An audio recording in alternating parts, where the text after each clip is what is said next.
Bismillahirrahmanirrahim. Assalamualaikum warahmatullahi wabarakatuh. Saya Sukma Dewi, adalah salah satu mahasiswa dari kampus Universitas Muhammadiyah Makassar. Akan membuat video yaitu tugas final.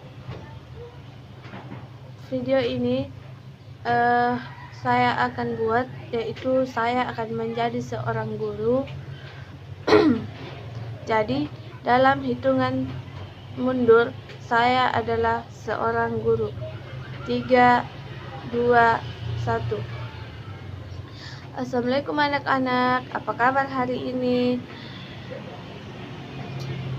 Baiklah, sebelum kita memulai pembelajaran kita, sebaiknya kita berdoa terlebih dahulu. Dokter kelas, mohon pimpin doanya. Setelah kita berdoa, Ibu akan mengecek kehadiran anak-anakku sekalian. Baiklah, yang Ibu sebut namanya, silakan acungkan tangannya, lalu katakan hadir.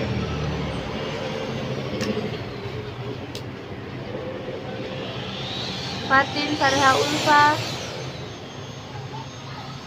Anggun Permatasari, Nesha Alifa,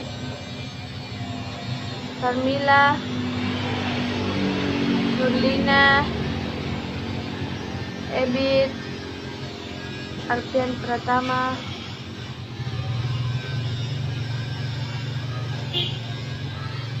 baiklah, setelah Ibu mengecek kehadiran anak-anakku sekalian, alhamdulillah semua anak-anakku hadir.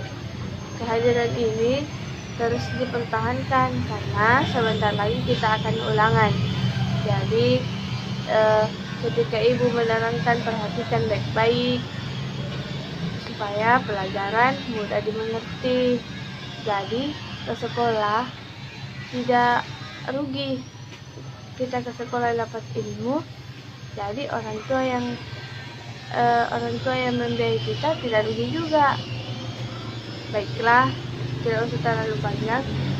Sekarang kita mulai pembelajaran. Jadi materi kita hari ini yaitu bunyi. Anak-anak, ada yang tahu apa itu bunyi atau di sekeliling kita pernah dengar, pasti sering kali dengar bunyi, iya kan? Baiklah, Ibu akan jelaskan. Jadi pengertian bunyi yaitu bunyi adalah salah satu jenis gelombang dalam fisika, yaitu gelombang longitudinal yang bisa dirasakan oleh indera pendengaran atau telinga. Di dalam fisika, pengertian bunyi yaitu sesuatu yang dihasilkan dari benda yang bergetar. Jadi anak-anak pasti sering main handphone kan? Kadang HP-nya itu bergetar. Nah, apabila tidak dalam mode dering, pasti ada suara. Nah, itulah yang disebut dengan bunyi. Jadi, benda yang menghasilkan suatu bunyi tersebut dinamakan sumber bunyi. Sumber bunyi yang bergetar tersebut akan menggetarkan molekul-molekul udara yang berada di sekitarnya. Apabila kalian memegang handphone misalnya, tangan kalian akan terasa bergetar. Nah, itu. Dengan hal tersebut, syarat terjadinya bunyi adalah adanya benda yang bergetar. Pada perambatan bunyi tersebut juga memerlukan medium. Kalian bisa mendengar bunyi apabila terdapat medium yang bisa merambatkan bunyi. Terdapat beberapa syarat yang harus dipenuhi supaya bunyi dapat terdengar di telinga. Syarat bunyi diantaranya sebagai berikut: terdapat benda yang bergetar atau sumber bunyi, terdapat medium yang merambat bunyi, terdapat penerima yang berada di dalam jangkauan sumber bunyi. Jadi sampai di sini anak-anak, apakah ada yang ingin bertanya?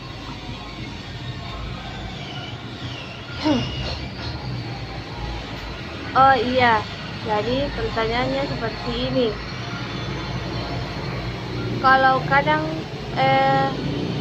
HP hening tapi bergetar, kenapa tidak bunyi? Kan itu namanya kalian yang mengatur supaya HP-nya tidak bunyi. Tapi apabila pengaturan HP-nya masih bergetar, masih aktif, ya pasti akan bergetar walaupun tidak bunyi karena didengungkan. Ya, kita lanjut. Jadi bunyi itu mempunyai kecepatan. Bunyi mempunyai cepat lambat yang terbatas. Bunyi tersebut memerlukan waktu untuk dapat berpindah dari tempat satu ke tempat yang lain. Cepat lambat bunyi sebenarnya tidak terlalu besar. Cepat lambat bunyi jauh lebih kecil dibandingkan dengan cepat lambatnya suatu cahaya. Bahkan sekarang orang sudah mampu untuk membuat pesawat yang bisa terbang beberapa kali daripada cepat lambat bunyi.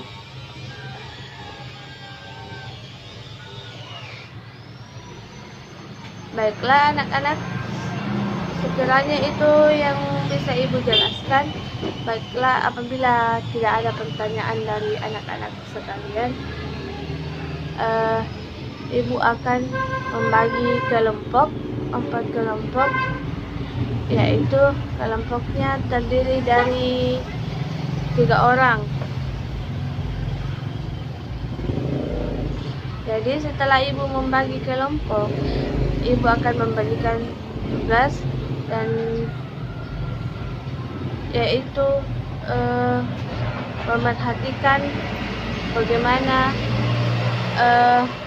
bunyi itu bisa terjadi. Kan kemarin ibu sudah suruh membawa peralatan dapur kan, jadi silahkan dikerjakan tugasnya.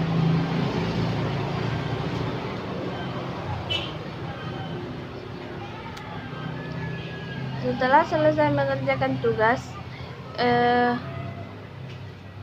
kata kelas mohon dikumpul tugasnya.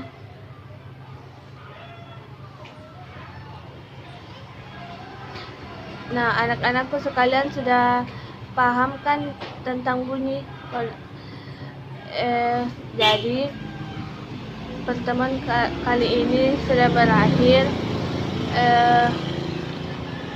Tetap belajar di rumah, rajin mengaji, jangan lupa sholat. Sebelum kita mengakhiri pertemuan kali ini, sebaiknya ketua kelas pimpin doanya dan doa dimulai.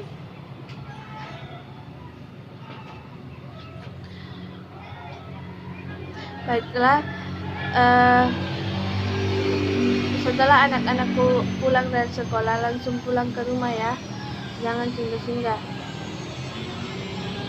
Assalamualaikum warahmatullahi wabarakatuh.